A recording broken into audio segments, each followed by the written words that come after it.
ولا تقربوا الزنا إنه كان فاحشة وساء سبيلا. This particular ayah, Allah says, don't even go near fornication, adultery, az-zina. Don't even go near it. He doesn't say la tazinu, don't do adultery, don't commit adultery. He says don't go near it. In other words, there's the act itself, and then there is a series of smaller acts that lead to it. It's got a perimeter around it, and you can't even go close to it. One has to understand the language of the Quran and the sensitivity in which it deals with this subject to appreciate the wisdom of Allah Azza wa Jal and how He's counseling us in dealing with this problem. Allah Azza wa Jal is telling us there are certain things that in and of themselves are not haram. You're not going to be able to pinpoint it and say it is wrong. But when you get involved in it, you're going to get sucked into a gravitational field, and it'll pull you in slowly and surely, little by little by little, and eventually it'll get you. Eventually it'll come at you. You know, one of the things we learned about shaytaan that is remarkable to me is that he's extremely patient. He won't get you one shot.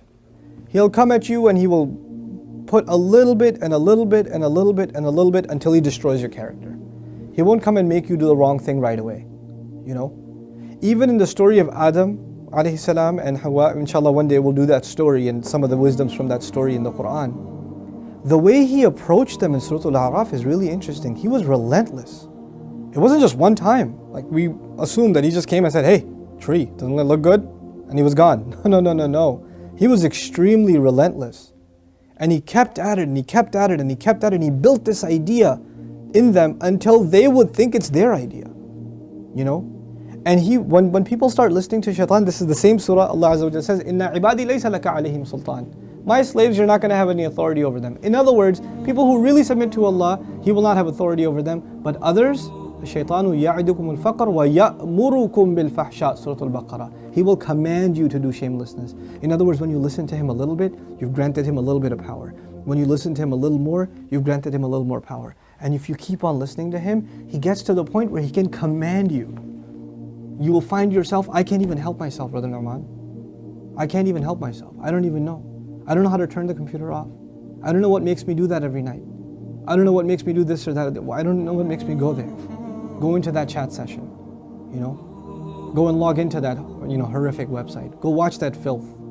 Why do I end up doing that? Why can't I lower my eyes when I'm in an elevator? When I'm walking down the street? I can't even help myself. I don't know what to do. That's when you know shaitan's got a pretty good hold on you. He's got a pretty solid hold on you. And you've been sucked into a really, a vicious cycle. It's just getting worse and worse and worse and worse and worse. And you're not addressing it, and it's making the problem worse. And it's destroying your spirituality altogether. Your relationship with Allah depends on a heart being clean. Every time you're exposed to filth, more dirt, more blackness, more covers are poured on top of your heart. And it keeps on pouring and it keeps on pouring and it keeps on pouring to the point where you're listening to the word of Allah and you can't get yourself to even shed a single tear. It won't come because your heart has been made so hard because of all the exposure to filth, all the sin that your eyes are taking in all the time. And you don't even care anymore. You know, a good heart, when it sees something inappropriate that doesn't coincide with the commandments of Allah, it is disturbed. It's not attracted, it's disturbed. It says, no, that's wrong. Immediately the conscience kicks in, the alarm goes off. But when you're at the point, when you're by yourself and you feel no guilt doing it, you just don't feel anything. You don't feel that it's wrong. The only thing before you stare at a sister, you look around like, is anybody else watching? And then you take a good look. That means the fear of Allah is completely gone. The only fear you have is that of the seen. There's no more fear of the unseen. What a horrible spiritual state to be in. Allah says, يَعْلَمُ خَائِنَةَ الْأَعْيُنِ وَمَا تُخْفِي الصُّدُورِ. He knows the stealing of the eyes, that little glance you caught. He knows that one, that little glance you took. What to speak of the stare. And He knows what the chests are hiding. You know why I brought up this particular ayah? Don't even go near zina. إِنَّهُ كَانَ فَاحِشَةً. It has always been considered a lewd, shameless, vulgar act. وَسَاءَ سَبِيلًا. And a horrible path. Allah describes it as a path. A horrible path. In other words, a path has steps. right? A path is made up of steps. You have to identify which step you're in. What makes you get into this? And for each of you, there's a process, there's a cycle. You're in a room by yourself. You're after school. You've got a couple of hours before your parents get home. You're among a bunch of friends that don't have any standards. You have to identify what leads you to this sin every time, and you have to cut it in its tracks. You have to stop going down that path. وَسَاءَ سَبِيلًا. What's amazing to me about this ayah, where it's situated. Right after this ayah, Allah says, don't murder people. وَلَا تَقْتُلُوا النَّفْسَ الَّتِي حَرَّمَ اللَّهُ إِلَّا بِالْحَقِّ. Don't kill any person that innocent person, essentially. Allah mentioned this crime first and murder second.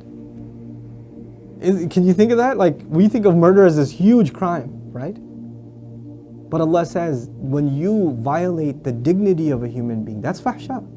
Looking at a human being in that way is violating your own and their dignity.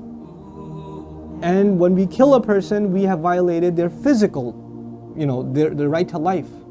So there's the spiritual murder, fahsha, and there's the physical murder, qatl. There's two kinds of murder here. So Allah mentions the spiritual murder first. Our standards have gone so low. A movie comes out, you see a couple of trailers, you tell yourself, there's just one bad scene in it, it's okay. It's PG-13, it's not R. What used to be R 10 years ago is now PG-13. What used to be PG-13 is now PG. They put filthy scenes in everything now. And we don't even care about the spiritual price we're paying. It's affecting our prayer, it's affecting our dua, it's affecting our character, it's affecting our family life. It is. And we don't care. We just think, hey, that's life, bro, come on, live in the times. It's alright.